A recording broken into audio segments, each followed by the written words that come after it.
Why are photographs important? Once we're gone, they're really the only thing that we leave behind to tell the world that we existed.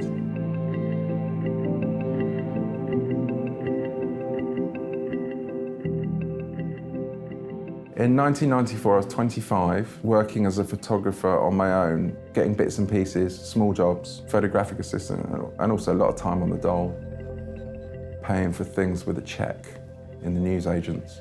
Packet of bacon, 99p, write a cheque. But what I really wanted to do was do music and film and album covers and movie posters and all the exciting, glamorous stuff.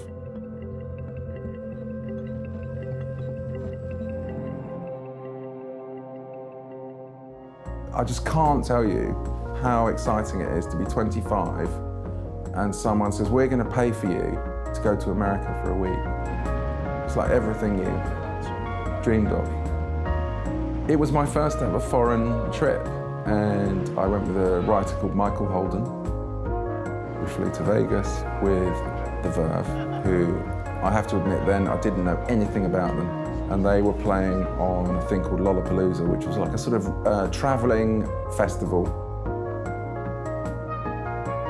So we met the band that night in the MGM Grand Casino, which had a full-scale reproduction of The Wizard of Oz.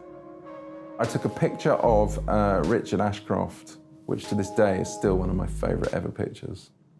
I do remember there was another photographer there from a magazine called Vox, who tut-tutted at me because he thought it was out of order to bring a camera just to dinner. Hey, on the video it's going to be me filming you, you filming me. I didn't know what the rules were. I mean, actually, the thing is now that I'm older and experienced, I probably wouldn't do that now. I think it would be quite intrusive now to do that. But a part of me quite admires that younger self because it's a great picture.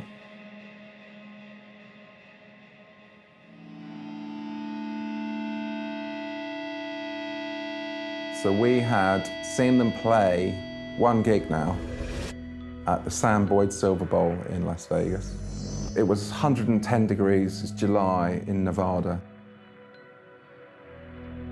They were on like this second stage, which is really in the car park. And there were probably no more than 100 people there sort of watching them. And just absolute lukewarm ambivalence from the crowd.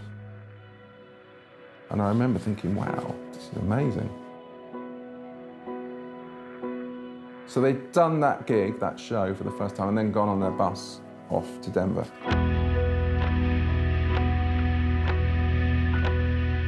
We would see them at each gig, hang out with them, stay in the same hotel. Then we would each go our separate ways to the next.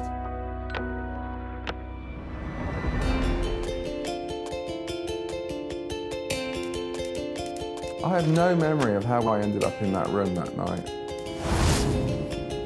Richard passed out from dehydration and he came off stage and literally just fell over. He was taken away in an ambulance.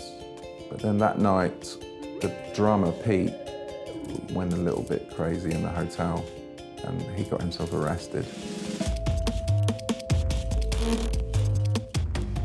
I wouldn't take those pictures now. I would be like etiquette and restraint and sensitivity to the situation would prevent me from taking those pictures now. I don't like being intrusive. I don't want to leave a situation and have the people that I've just left behind be relieved I've gone.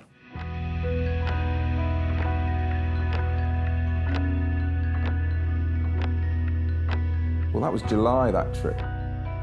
They stayed on because the tour was rolling eastwards towards New York and stuff, I guess. But we left and came back to England. And I remember that summer, '94, I was really getting quite a lot of work. And I was now able to pay my rent.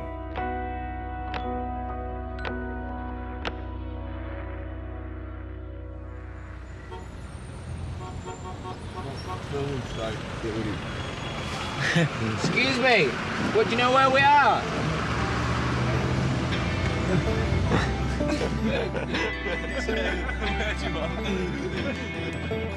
Late 96, Michael Holden, who I had gone with on the original trip, said to me, oh, the Verve are recording again. Do you want to come down? We'll go and say hello.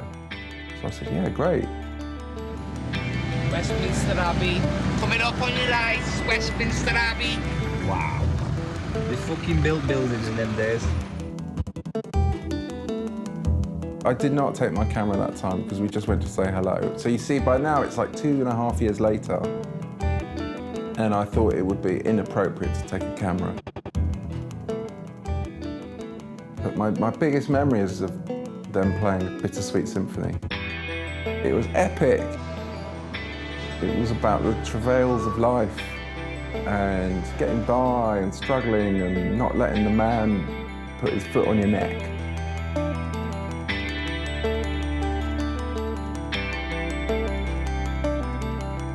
Instantly, you know that you've just heard a classic song. You've heard it, you know it. I remember distinctly telling myself to remember what a fantastic moment this was.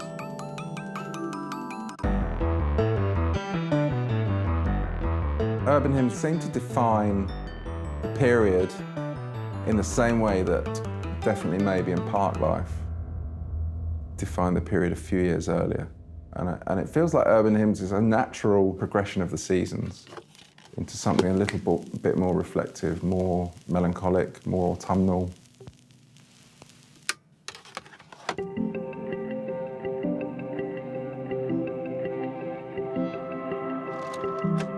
The next big thing that happened was they did a small 5-date tour, starting in Sheffield in August of that year. By going away, people realised what they'd missed, but by splitting up. Absolutely unbelievable reception at the Leadmill. It was amazing. Incredible night. Loads of people there, all their mates were there. Loads of people in that dressing room, it was packed. Crowd pictures. That's another thing that you get from the benefit of experience and distance and age and hindsight. You're in that bit between the front of the crowd and the front of the stage. You'll hear people all the time, take my picture, take my picture. A lot of it is that you just go, all right, I'll take a picture, and you do it. You realise that as time goes by, the crowd is as interesting as the main attraction, which I didn't necessarily know then, but I certainly know it now. We're selling this shit across America. We're doing pretty good at the moment. We're in Boston on the tour.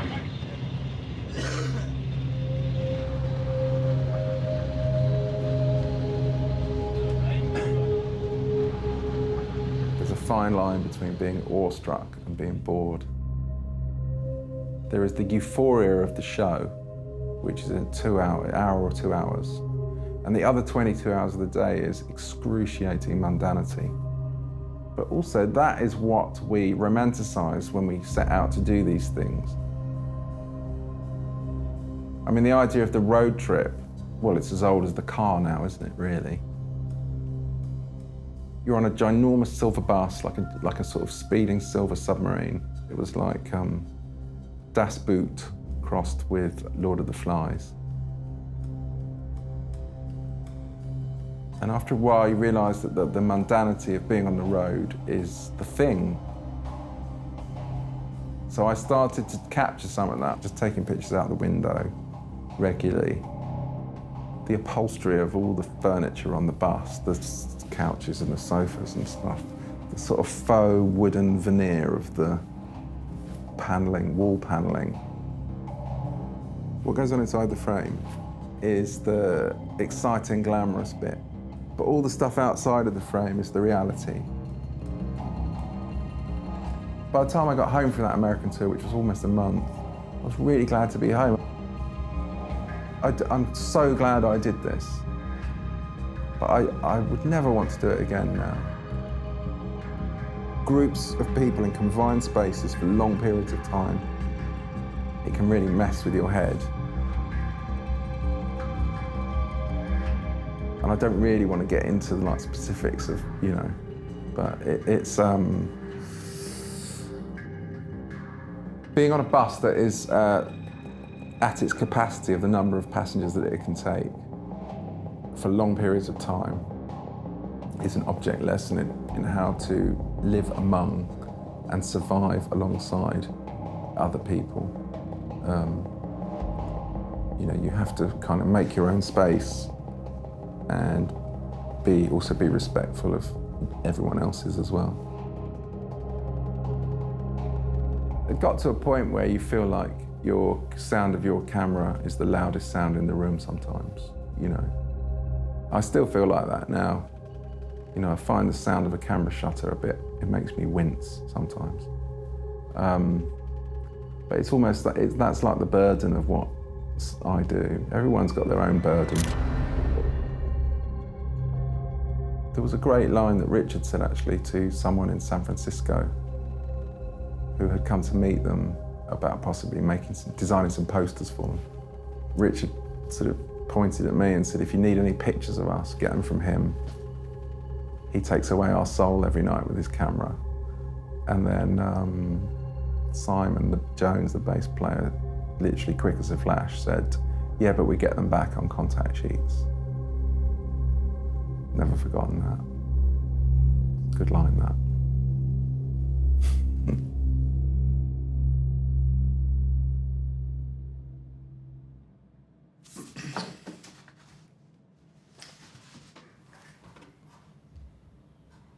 I didn't see them for 6 months, 7 months after the American tour. And I felt that I should go to Hay Hall almost as like it was a way to finish off the whole project.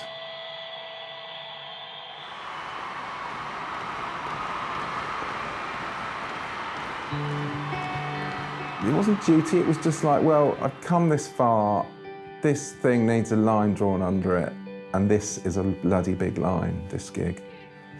It's their hometown, Wigan. They sold, I think, 34,000 tickets. It's a mega thing. Then I can put it in a box, stick it under the bed.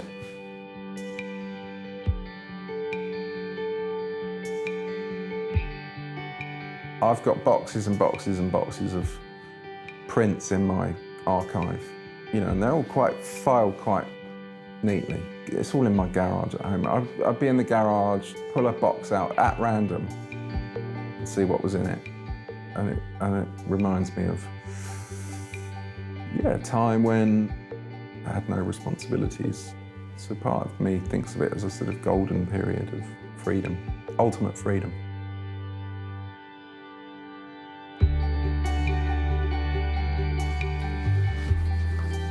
When I started out in photography, the thing that drew me to it was the idea that you could be in and among events that were significant.